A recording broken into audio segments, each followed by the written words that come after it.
नमस्कार, मी श्वेता. तुम्ही पाहताय न्यूज 18 लोकमत. बुलेटिनमध्ये तुमचं स्वागत आणि पुढच्या अर्ध्या तासात आंतरराष्ट्रीय घडामोडी पाहूयात. जगाच्या पाठीवर आमच्या विशेष बुलेटिनमध्ये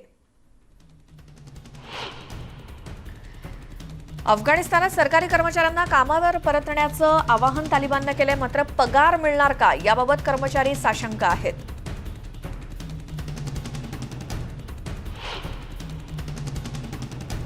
संयुक्त राष्ट्रांच्या सर्वसाधारण सभेत सहभागी होणाऱ्या सदस्यांचं लसीकरण झालेलं असणं अनिवार्य असल्याचं सभेचे नेते अब्दुल्ला शाहिद यांनी स्पष्ट केलं. पण ब्राझीलचे अध्यक्ष जेर बोल्सोनारो यांना ही अट मान्य नाही. त्यामुळे या नियमांची अंमलबजावणी कशी लागू केली जाईल हे अजून काही स्पष्ट झालेलं नाही. बोल्सोनारो यांचं लसीकरण झालंय किंवा ते लसीकरण करून घेतील का याविषयी अनेक चर्चा सुरू झालेल्या आहेत. ब्राझीलमध्ये 5,85,000 नागरिकांचा कोरोनामुळे मृत्यू झालाय. त्यामुळे जगभरातल्या कोरोना बळींच्या यादीत ब्राझील दुसऱ्या क्रमांकावर आहे. ब्रिटनच्या नॅशनल हेल्थ सर्व्हिसनं कोविडच्या बूस्टर लसी द्यायला सुरुवात केली आहे. इंग्लंड आणि वेल्समध्ये बूस्टर डोस द्यायला सुरुवात झाली असून 50 वर्षांवरील आरोग्य आणि सामाजिक कार्य कर्मचाऱ्यांसाठी तसंच 16 ते 49 वर्ष वयोगटातील धोकादायक वर्गातील लोकांसाठी प्राधान्यानं ही लस दिली जाणार आहे. कामाच्या ठिकाणी सतत लोकांशी संपर्क येत असल्यानं नर्सेसना सुद्धा बूस्टर डोस फायदेशीर वाटतोय.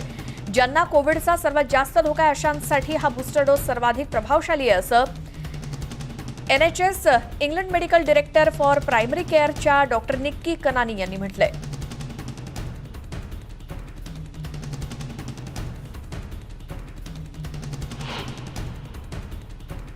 आणखी अशाच आंतरराष्ट्रीय घडामोडी पाहणार आहोत. मात्र एका छोट्याशा ब्रेक नंतर पाहत राहा न्यूज 18 लोकमत.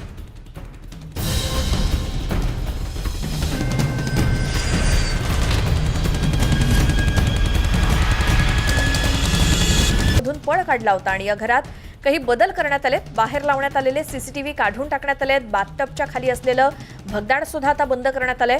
बाथटब खालच्या भुयारातून त्यानं पळ काढला होता. अल साल्वाडोरच्या राजधानीमध्ये अध्यक्ष नैब बुकेले यांच्या विरोधात बुधवारी आंदोलन झालं. न्याय व्यवस्थेच्या स्वातंत्र्यामध्ये बाधा आणणं यासारखे गंभीर आरोप त्यांच्यावरती करण्यात आले. त्यामुळे निवडणुका पुन्हा घेण्याची मागणी सुद्धा जोर धरतीये. क्रिप्टोकरन्सी बिटकॉइन सरकारचं अधिकृत चलन म्हणून जाहीर करण्याच्या वादग्रस्त निर्णयाचा सुद्धा निषेध होतोय.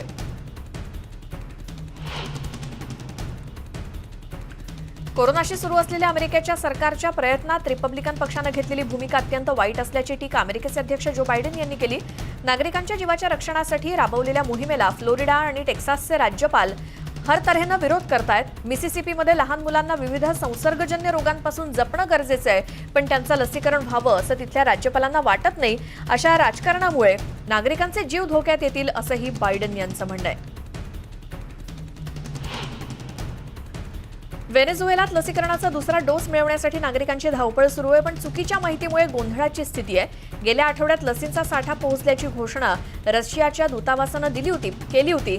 पण व्हेनेझुएला सरकारकडून लसीबद्दलची व्यवस्थित माहिती देण्यात आलेली नाही आणि याचा निषेध करण्यासाठी राजधानी कॅराकसमध्ये आंदोलनं करण्यात आली. काहींनी लसीकरण केंद्राबाहेरच घोषणाबाजी केली.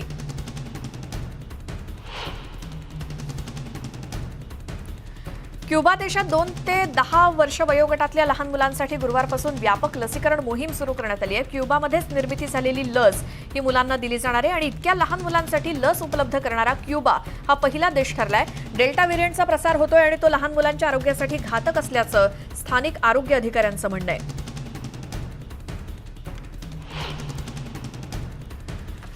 बुरुंडीमधल्या शाळा गुरुवारपासून पुन्हा खुल्या झाल्या आणि कोरोना तसंच उन्हाळी सुट्ट्यांमुळे शाळा बंद होत्या. शाळेत येणाऱ्या विद्यार्थ्यांचं लसीकरण अनिवार्य आहे असं आरोग्य मंत्रालयानं सांगितलं. त्यामुळे देशात विविध ठिकाणच्या लसीकरण केंद्रांवरती लहान मुलं आपल्या पालकांसोबत दिसतायत. जुलै महिन्यापासून बुरुंडी देशामध्ये लसीकरण सुरू झालेलं आहे आणि कोरोना संकटाचं गांभीर्य न कळल्यानं या आधीचे अध्यक्ष पिएरा यांच्यावरती टीका झाली होती. 2020 मध्ये त्यांचं निधन झालं.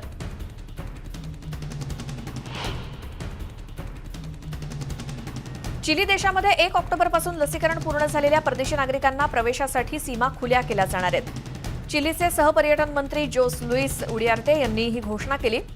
लसीकरण पूर्ण झाल्याची माहिती सरकारच्या संकेतस्थळावरती देणं हे चिली देशात शिरण्यासाठी अनिवार्य आहे. क्युबामध्ये समलैंगिक विवाह आणि गे जोडप्यांना दत्तक घेण्याचा अधिकार कायदेशीर करण्यासाठी महत्त्वाचा टप्पा पार करण्यात आलाय. क्युबन फॅमिली कोडचा आराखडा तयार करण्यात आलाय. या अंतर्गत आजी आजोबा तसंच लहान मुलांवरती परिणाम होणाऱ्या गोष्टींबाबत निर्णय घेण्यात लहान मुलांचं मत सुद्धा महत्त्वाचं असल्याचा मुद्दा समाविष्ट करण्यात आलाय. 2019 मध्येच कोड अद्ययावत करण्यासाठी घटनेमध्ये बदल करणं बंधनकारक करण्यात आलंय. रशियाच्या संसदीय निवडणुकीच्या मतदानासाठी अवघे 3 दिवस शिल्लक राहिलेत. मात्र रशियाच्या राजकीय परिस्थितीत फारसा फरक पडेल असं वाटत नाही. कामचॅटका आणि चुकोटका या भागामध्ये मतदानाला सुरुवात झालेली आहे. हे दोन्ही प्रांत मॉस्कोपेक्षा 9 तासांनी पुढे आहेत आणि राष्ट्राध्यक्ष व्लादिमीर पुतीन यांच्या युनायटेड रशियाचा पराभव होईल अशी शक्यता अजिबात तरी वाटत नाहीये. फक्त घटनेत बदल करण्यासाठी आवश्यक असणारा 2/3 पाठिंबा हा पक्ष कायम राखू शकतो, हे महत्त्वाचं आहे.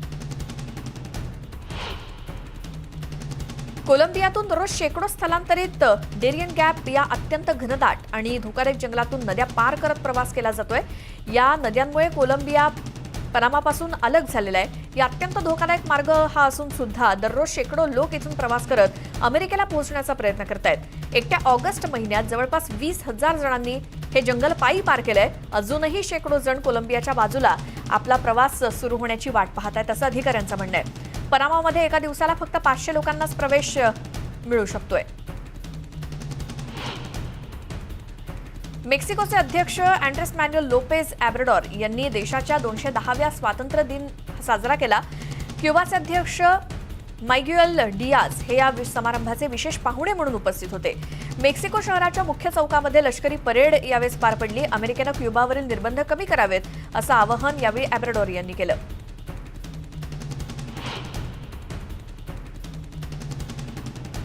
बोलिव्हियामधील आयमारा महिलांचा द कोलिटास क्लाइंबर्स या गटानं 5,890 मीटर उंचीवर फुटबॉल खेळण्याचा विक्रम केलाय.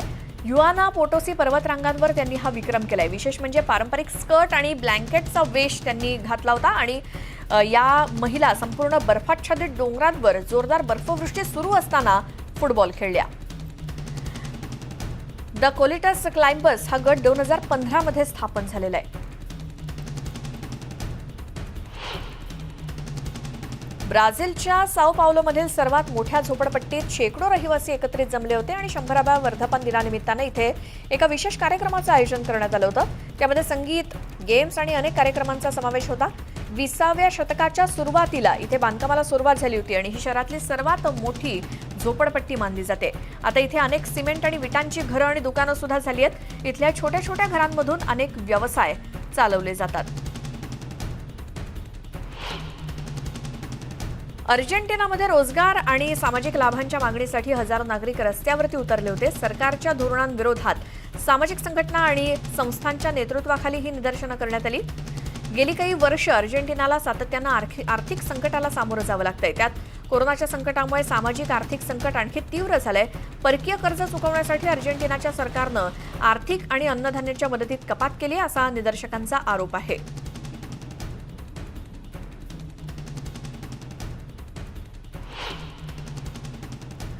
अफगाणिस्तानातील अनेक सरकारी संस्था बंद झाल्यामुळे शासकीय कर्मचाऱ्यांनी काम बंद केलंय, तर नोकरीत असलेल्या अनेकांना आपल्या पगाराबद्दल चिंता वाटतेय. तालिबाननं सर्व शासकीय कर्मचाऱ्यांना कामावर येण्याचं आवाहन केलंय, पण कामावर गेल्यानंतर पगार मिळेल का याबद्दल कर्मचारी साशंक आहेत. गेल्या 2 महिन्यांपासून त्यांना पगार मिळालेला नाही, त्यामुळे त्यांच्या आर्थिक परिस्थितीवरती परिणाम होतोय. अफगाणिस्तानचा निधी अमेरिकेनं गोठवल्यामुळे तालिबान कर्मचाऱ्यांचा पगार देऊ शकणार नाही असं अनेक कर्मचाऱ्यांना वाटतंय. अफगाणिस्तानातील महिला आता तालिबानच्या सत्तेबद्दल आणि गेल्या महिन्यातील सुटकेच्या प्रयत्नांमध्ये त्या मागे राहिल्याबद्दल उघडपणे आपली नाराजी व्यक्त करतायत. परदेशातील संस्थांसोबत काम करणाऱ्या महिलांसाठी कर्जमाफी देण्यात येणार आहे असं सांगितलं जात होतं, पण प्रत्यक्षात तशी परिस्थिती नाही. अमेरिकेसोबत काम करणाऱ्या एका महिलेला अमेरिकन अधिकाऱ्यांकडून प्रचंड त्रास दिला गेला आणि तिच्या एकही अर्ज किंवा मेसेजला उत्तर देण्यात आलेलं नाही. स्काय न्यूजला दिलेल्या मुलाखतीत तिनं आपला अनुभव सांगितला. अफगाणिस्तानातून सुटका झालेले 44 जण नॉर्थ मॅसेडोनियाला पोहोचले आणि तालिबानी राजवटीतून सुटका करून या नागरिकांना तात्पुरता निवारा देण्यासाठी आंतरराष्ट्रीय स्तरावर प्रयत्न सुरू आहेत. हा त्याचाच एक भाग मानला जातोय.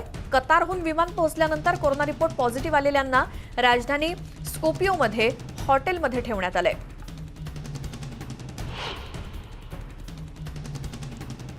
डचेस ऑफ केम्ब्रिज केटनं RAF ब्रिज नॉर्दर्नला भेट दिली. अफगाणिस्तानातील सुटकेच्या मोहिमेत सहभागी असलेल्या सैनिकांची तिने भेट घेतली आणि या सैनिकांचे अनुभव सुद्धा ऐकले. दुसऱ्या महायुद्धानंतर ब्रिटनची ही सगळ्यात मोठी सुटका मोहीम मानली जाते. या मोहिमेअंतर्गत काबूलमधून ऑगस्ट महिन्यात 15,000 लोकांना एअरलिफ्ट करून त्यांची सुटका करण्यात आली आणि या मोहिमेमध्ये सहभागी असलेल्याबद्दल आपल्याला अभिमान वाटतो असं ती म्हणाली. तिने या सैनिकांचे आभार मानले.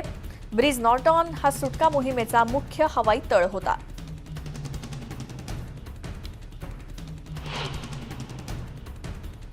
या आंतरराष्ट्रीय घडामोडी पाहिल्यानंतर वेळ झाली आहे जगाच्या पाठीवर या बुलेटिनमध्ये इथेच थांबण्याची. मात्र कोणत्याही बुलेटिन दरम्यानची एखादी बातमी पुन्हा पाहायची असल्यास न्यूज18 लोकमतच्या YouTube चॅनलला सबस्क्राईब करा. फेसबुक, ट्विटरवरती आम्हाला फॉलो करा. आणि महत्त्वाची आठवण जाता जाता ती म्हणजे घराबाहेर पडताना मास्क वापरायला विसरू नका.